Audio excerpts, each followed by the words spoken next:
నమస్కారం, welcome to Telugu stories book. మన ఛానల్లో కథలు మీకు నచ్చితే please like, share and subscribe to Telugu stories book. Hype ఇవ్వడం మర్చిపోకండి. ఈరోజు కథ లవర్ కమ్ హస్బెండ్ ఎపిసోడ్ 12. ఇంకా కథలోకి వెళ్తే, కృతి రిషిని ఎప్పుడూ విడిచి వెళ్ళనని ప్రామిస్ చేస్తుంది. ఫైనల్ ఎగ్జామ్ అయ్యాక రిషి, కృతి, అభి, మిత్ర బయటకు వస్తారు. రిషి తప్ప మిగతా వాళ్ళందరూ హ్యాపీగా ఉన్నారు. రిషి డల్గా ఉండడం చూసి, ఏంట్రా అలా ఉన్నావు?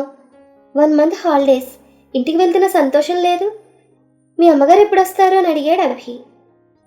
నాకు ఇంటికి వెళ్ళడం ఇష్టం లేదురా, అక్కడ వాడు ఉంటాడు. కానీ హాస్టల్లో ఉండడానికి పర్మిషన్ లేదని రిషి అనగానే, అయితే ఒక పని చేయి, మీ అమ్మతో వెళ్ళు, 1 వారం ఉండి మా ఇంటికి వచ్చేయి. 10th క్లాస్కి ఇప్పటి నుంచే కోచింగ్ అని చెప్పన్నాడు అభి. ఆ మాట కృతి సందేహంగా, మరి ఆవిడ నమ్ముతుందా? ఒకవేళ నమ్మినా ఇంత ముందే పంపిస్తుందా అని అడిగింది. అయితే ఒక పని చేద్దాం, వాళ్ళ అమ్మగారు వచ్చే వరకు మనం ఇక్కడే ఉందాం. ఆవిడ రాగానే అందరం కలిసి నమ్మిద్దాం. రిషి ముందు అభి వాళ్ళ ఇంట్లో, తర్వాత మా ఇంట్లో ఉండొచ్చు అన్నది మిత్ర. 1 గంట తర్వాత రూప వచ్చింది. అసలు ఆమె వాళ్ళకమే నచ్చలేదు వీళ్ళెవరికి. ఆమెను చూడగానే రిషి ముఖం మార్చేశాడు. లగేజ్ అంతా ప్యాక్ చేసుకున్నావా అని అడిగింది ఆమె. రిషి తలూపాడు. అభి ఆమెతో మాట్లాడుతూ, ఆంటీ, మేమందరం రిషి ఫ్రెండ్స్ అన్నాడు. ఓహో అందామే. మేమందరం 1 వీక్ తర్వాత 10th ప్రిపేర్ అవుతున్నాం. మీరు రిషిని 1 వీక్ తర్వాత పంపితే తను మాతో పాటు ప్రిపేర్ అవుతాడంది మిత్ర. మీ ఇల్లు ఎక్కడా? మీ పేరెంట్స్ ఏరి? అయినా మీరు అడుగుతున్నారు, మీ పెద్దవాళ్ళు ఏరి అని రూప అడిగింది. వాళ్ళు ఏం మాట్లాడలేదు. దాంతో ఆమె సీరియస్గా ఒక లుక్ ఇచ్చి రిషిని తీసుకుని వెళ్ళిపోయింది. వాళ్ళ ఆటో ఎక్కగానే వీళ్ళు ముగ్గురు డల్ అయ్యారు.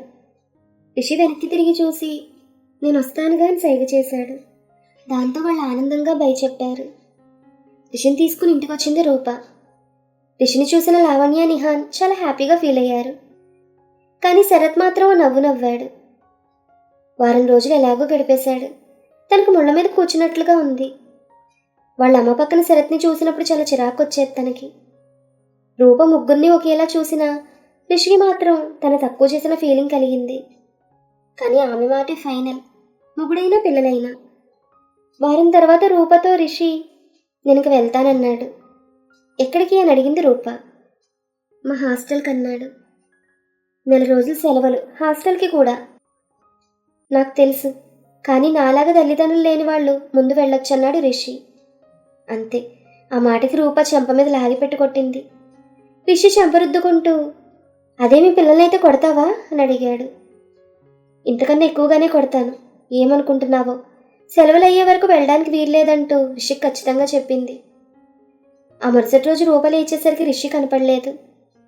శరత్ ఆమెతో, ఎక్కడికి వెళ్ళుంటాడు అని అడిగాడు. వాళ్ళ మేనత్త దగ్గరికి ఏమో అని ఫోన్ చేసింది ఆమె. కానీ రిషి వాళ్ళత్త అక్కడికి రాలేదని చెప్పింది. రూప ఇంకా లేట్ చేయకుండా రిషి చదివే స్కూల్కి బయలుదేరింది. బస్ దిగి డైరెక్ట్గా స్కూల్కి వెళ్ళింది. హాస్టల్లో అడిగితే రాలేదన్నారు. అక్కడ రిషి ఫ్రెండ్స్ ఎవరైనా ఎంక్వైరీ చేసింది. వాళ్ళ అడ్రస్లు తీసుకొని ముందు కృతి ఇంటికి వెళ్ళింది. ఆమె వెళ్ళేసరికి కిషోర్ కూడా ఇంట్లోనే ఉన్నాడు. బయట నుంచి ఎవరండి లోపలని అడిగింది. శ్రావణి బయటకు వచ్చింది. ఏం కావాలండి అని అడిగింది. సుకృతి ఉందా అని అడిగింది రూప. లేదండి, మీరు అని అడిగింది శ్రావణి. నేను వాళ్ళ క్లాస్మేట్ రిష్విక్ వాళ్ళ అమ్మను. మా అబ్బాయి మీ ఇంట్లో ఉన్నాడేమో అని ఆమె మాట్లాడుతుండగా కిషోర్ బయటకు వచ్చి, మీ అబ్బాయా, వాడు ఎక్కడెందుకుంటాడు అని అడిగాడు కోపంగా. దాంతో శ్రావణి, మీరుండండి అని రూపాతో, మీరు ఒకసారి లోపలికి రండి. ఆ మాటకి రూప, అవసరం లేదు, అయితే మా అబ్బాయి ఇక్కడ లేడన్న మాట అనేసరికి, ఏవమ్మా ఒకసారి చెప్తే నీకు అర్థం కాదా? మీ అబ్బాయి ఇక్కడ లేడు, అయినా మా ఇంటికి రావద్దని చెప్పాక వాడు రాలేదన్నాడు కిషోర్. ఆ మాటకి రూప కోపంగా, ఎందుకు రావద్దన్నారు అని అడిగింది. ఆయన చెప్పేలోపు కృతి, మిత్ర అక్కడికి వచ్చారు. రూప వాళ్ళని చూసి, ఏయ్, ఆ రోజు మీరే కదా మా అబ్బాయిని వారం తర్వాత పంపించండి, నెక్స్ట్ క్లాస్కి ప్రిపేర్ అవుతామన్నారు అని అడిగింది రూప. కృతి భయపడుతుంటే మిత్ర మాత్రం, అవునాంటీ అడిగామంది. మరైతే ఏడి రిషి అని అడిగింది రూప. ఇక్కడికి రాలేదండి అంది మిత్ర. అబద్ధం చెప్పొద్దు, వాడి ఇంట్లో చెప్పకుండా వచ్చాడు, ఖచ్చితంగా ఇక్కడికే వచ్చుంటాడంది ఆమె. దాంతో శ్రావణి కల్పించుకుని, మా పిల్లలు అబద్ధం చెప్పరండి. అయినా మీ అబ్బాయి ఇక్కడ లేడంటే రాలేదనే అని ఆమె నచ్చజెప్పబోతుంటే రూప చెయ్యి అడ్డం పెట్టి, సాయంత్రం కల్లా మా వాడు దొరక్కపోవాలి, అప్పుడు చెప్తాను మీ సంగతి అంది. ఇంకా కిషోర్కి సహనం చచ్చిపోయింది. ఏంటమ్మా, ఇందాక నుంచి చూస్తున్నాను, ఓ తెగ ఓవర్ చేస్తున్నావు. నువ్వు ఇలాంటి దానివనే మీ వాడిని మా ఇంటికి రావద్దని చెప్పాను. ముందు నువ్వు దయచేయి. నీ బెదిరింపులకి ఎవడు ఇక్కడ భయపడ్డాను గట్టిగా చెప్పేసరికి ఆమె వెళ్ళిపోయింది. ఆయన కృతితో, చూసావుగా, అందుకే వాడిని వద్దంది. మిత్ర, నీకు చెప్తున్నాను, ఆ రిషితో ఫ్రెండ్షిప్ చేయొద్దు, నేను మీ నాన్నకు చెప్తానన్నాడు. రూప కొంచెం దూరం వెళ్ళగానే రిషి ఇంటికి వచ్చాడని, తన ఫ్రెండ్ ఇంటికి వెళ్ళాడని ఫోన్ రావడంతో తను వెనక్కి బయలుదేరింది. ఆమె ఇంటికి వెళ్ళగానే రిషితో, నువ్వు అక్కడ ఎవరితో ఫ్రెండ్షిప్ చేయక్కర్లేదు, హాస్టల్కి వెళ్ళాక బుద్ధిగా చదువుకోంది. హాలిడేస్ తర్వాత రిషి రావడం జరిగింది తెలుసుకుని కృతికి మిత్రకి సారీ చెప్పాడు. వాళ్ళు లైట్ అనడంతో రిషి హ్యాపీగా ఫీల్ అయ్యాడు. ఆ ఇయర్ కూడా నలుగురు ఇంకా క్లోజ్ అయ్యారు. కృతి శ్రావణికి చెప్పింది రిషితో ఫ్రెండ్షిప్ గురించి. కానీ ఆమె చిన్నపిల్లలే కదా అని అభ్యంతరం చెప్పలేదు. అభి, మిత్ర ఇంట్లో మాత్రం రిషికి అడ్డం చెప్పలేదు. వాళ్ళు కూడా శ్రావణ్లాగే ఆలోచించారు. అలా వాళ్ళ స్నేహబంధంతో ఆ సంవత్సరం గిర్రును తిరిగింది. 10th రిజల్ట్స్ వచ్చాయి. మిత్ర స్కూల్ ఫస్ట్, మళ్ళీ హాలిడేస్. అప్పటికే వాళ్ళు ఏం చదవాలో నిర్ణయించుకున్నారు. మిత్ర తను సీఏ చేయాలనుకోవడంతో ఒక గ్రూప్, అభి, రిషి, కృతి ఒక గ్రూప్లో జాయిన్ అయ్యారు. కానీ సేమ్ క్యాంపస్. ముగ్గురు రోజు మిత్రను కలిసేవారు. సేమ్ సండే వస్తే మళ్ళీ వాళ్ళ లోకం వాళ్ళదే. ఎప్పట్లాగానే రిషి హాస్టల్. టీనేజ్లో కృతికి తెలియకుండానే రిషి మీద ఇష్టం పెరిగింది కృతికి. రిషి ఇంకా హైట్గా ఫెయిర్గా అవ్వడంతో కాలేజ్లో అమ్మాయిల చూపంతా తన మీదే ఉండేది. కృతి కూడా స్లిమ్గా క్యూట్గా అయింది. రిషి కరాటే డ్యాన్స్ క్లాసుల్లో జాయిన్ అయ్యాడు. వాళ్ళు అమ్మిచ్చే డబ్బులు కాలేజ్ ఫీజులకి డ్రెస్సులు కొనుక్కోవడానికి సరిపోయేది. దాంతో 2 నెలలు నేర్చుకుని డ్యాన్స్ మానేశాడు. ఒకరోజు మిత్ర వాళ్ళ ఇంట్లో నలుగురు కలుద్దామని ప్లాన్ చేసుకున్నారు. కృతి చక్కగా రెడీ అయ్యి మిత్ర వాళ్ళ ఇంటికి వెళ్ళింది.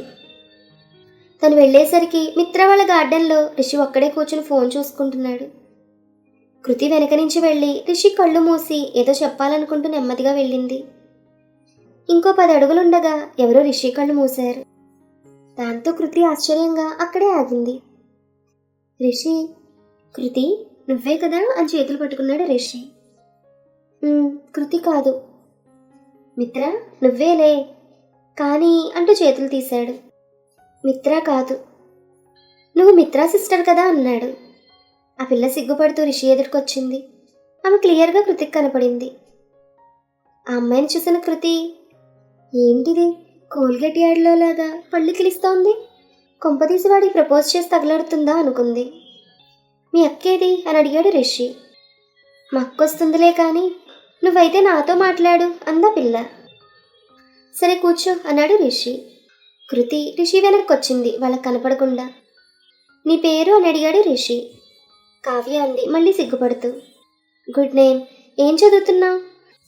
మీకు జూనియర్ని. ఓహో అంటూ ఫోన్లో గేమ్ ఆడుకుంటున్నాడు రిషి. అది, నువ్వు హీరో లెక్క మస్తుగా ఉంటావు, మా క్లాస్లో అమ్మాయిలంతా నీకు లైన్ వేస్తుంటారంది కావ్య. రిషి ఫోన్లో నుండి తలెత్తకుండా అన్నాడు. ఈ మాటలు విన్న కృతి, అమ్మో నాకు కాంపిటీషన్గా చాలామంది ఉన్నారు అనుకుంది.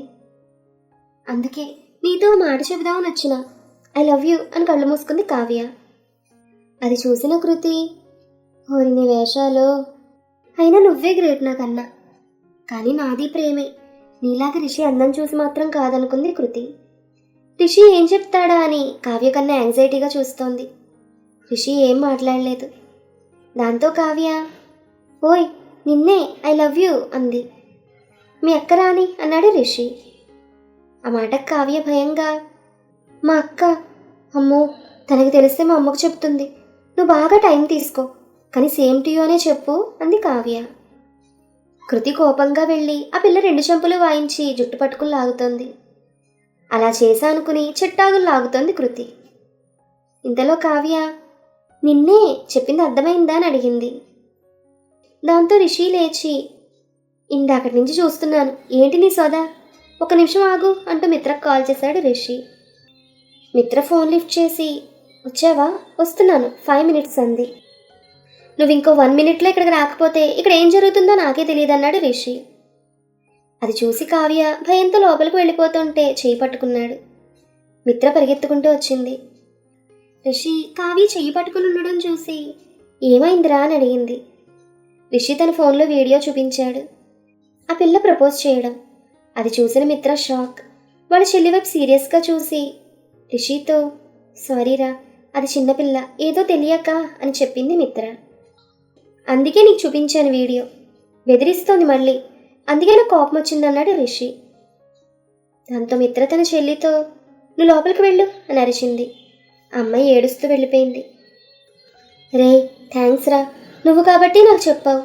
అదే వేరే ఎవరైనా అయితే ఇంకేమైనా ఉందా అని మిత్ర అనేసరికి, అయినా ఈ వయసులో ప్రేమ ఎలా, అదంతా జస్ట్ అట్రాక్షన్. అయినా మీ చెల్లే కాదు, ఇంకెవరు ప్రపోజ్ చేసినా నొప్పుకోనన్నాడు రిషి. అది విన్న కృతికి ఏడుపు ఆగలేదు. అయినా కంట్రోల్ చేసుకుని, అమ్మో ఇంకా నయం, నేను చెప్పుంటే మిత్ర ముందు నా పరువు తీసేవాడు అనుకుంటూ వాళ్ళ ముందుకు వెళ్ళింది హాయ్ అంటూ. రిషి కృతిని చూసి ఫ్లాట్ అయ్యాడు. ఏదో అట్రాక్షన్ అనేసాడు కానీ కృతిని చూసిన అబ్బాయి గారికి మనసు చెదిరింది. టీనేజ్ కదా, కానీ బయటకు నార్మల్గా ఉన్నాడు. కృతిని చూసిన మిత్ర, హే కృతి, ఎప్పుడొచ్చావని అడిగింది. మీ చెల్లి ప్రపోజ్ చేసినప్పుడు అని కళ్ళెగరేసింది కృతి. అంటే అంతా విన్నావా అని అడిగింది కంగారుగా మిత్ర. హే చిల్, ఎందుకంత టెన్స్, నేను ఎవరికీ చెప్పనులే అంది కృతి. నేను కూడా ఎవరికీ చెప్పనులే అని వినిపించి ముగ్గురు వెనక్కి చూశారు. అక్కడ అభి ఉన్నాడు. అంటే నువ్వు కూడా అంది మిత్ర. నేను చూశాను అన్నాడు అభి. అసలు అభి వచ్చేసరికి కృతి అటు తిరిగి చూస్తోంది. కృతి రిషికి సర్ప్రైజ్ చేయాలనుకుంటే అభి కృతిని సర్ప్రైజ్ చేయాలనుకున్నాడు. అభి వెనక నుండి కృతికి కళ్ళు మూసేద్దాం అనుకుని వస్తే రిషి కావ్య సీన్ చూసి అక్కడే ఆగిపోయాడు అభి. నలుగురు కూర్చున్నారు. ఫస్ట్ టైం ఏం మాట్లాడాలో ఎవరికి అర్థం కావడం లేదు. తన చెల్లి గురించి తన బెస్ట్ ఫ్రెండ్స్ ముగ్గురు ఏమనుకుంటున్నారో అని మిత్ర. ఒకవైపు మిత్ర చెల్లి అంత ఓపెన్గా లవ్ గురించి చెప్పడం, ఇంకోవైపు కృతిని చూడగానే హార్ట్ బీట్ ఎందుకు పెరుగుతోంది, ఆ అమ్మాయిని అట్రాక్షన్ అన్నాను, మరి నాది అంటూ రిషి. ఇంకా నయం చెప్పాను కాదు, వెనుక అభి చూసేవాడు. ఒకవేళ రిషి అమ్మాయికి చెప్పినట్టుగా నాకు కూడా నో అని చెప్తే, అటు మిత్ర ఇటు అభి అందరి ముందు పరువు పోయేది. ఇంకా నయం అని కృతి. తనకి కృతి అంటే ఇష్టం. మరి కృతి ఎందుకు రిషికి అమ్మాయి ప్రపోజ్ చేస్తే కళ్ళు తుడుచుకుంది? కొంపతీస్తాను రిషిని ఇష్టపడడం లేదు కదా అని అభి. ఇలా నలుగురు ఎవరి ఆలోచనలో వాళ్ళు ఉన్నారు. ఇంక సైలెన్స్ భరించలేక కృతి, గైస్ మూవీకి వెళ్దామని అడిగింది. ఇక్కడ కూర్చునే కంటే అదే బెటర్ అని వాళ్ళు ఓకే అన్నారు. నలుగురు సినిమాకి వెళ్ళారు. టికెట్స్ తీసుకుని లోపలికి వెళ్ళారు. ఎప్పుడు సినిమాకి వెళ్ళినా మిత్రాకృతి మధ్యలో కూర్చుంటే అభి రిషి అటు ఇటు కూర్చునేవాళ్ళు. ఈసారి అభి రిషి ఇద్దరు అనుకున్నారు కృతి పక్కనే కూర్చోవాలని. ముందు మిత్ర, నెక్స్ట్ కృతి కూర్చున్నారు. మేము స్నాక్స్ తెస్తాం పదరా అంటూ రిషిని బయటికి తీసుకెళ్లాడు అభి. ఇద్దరు స్నాక్స్తో లోపలికి వస్తూ కరెక్ట్గా వాళ్ళ సీట్స్ ఆ లైన్ మధ్యలో ఉన్నాయి. అంతే, అభి ఒకవైపు, రిషి ఇంకోవైపు నుంచి ఫాస్ట్గా వచ్చేశారు కృతి పక్క సీటు కోసం. మరి కృతి పక్క సీట్ ఎవరికి దొరికింది? అభి రిషి ఇద్దరు కృతికి ప్రపోజ్ చేస్తారా లేదా? ఈ కథ మీకు నచ్చితే please like, share and subscribe to our Telugu stories book. Thank you.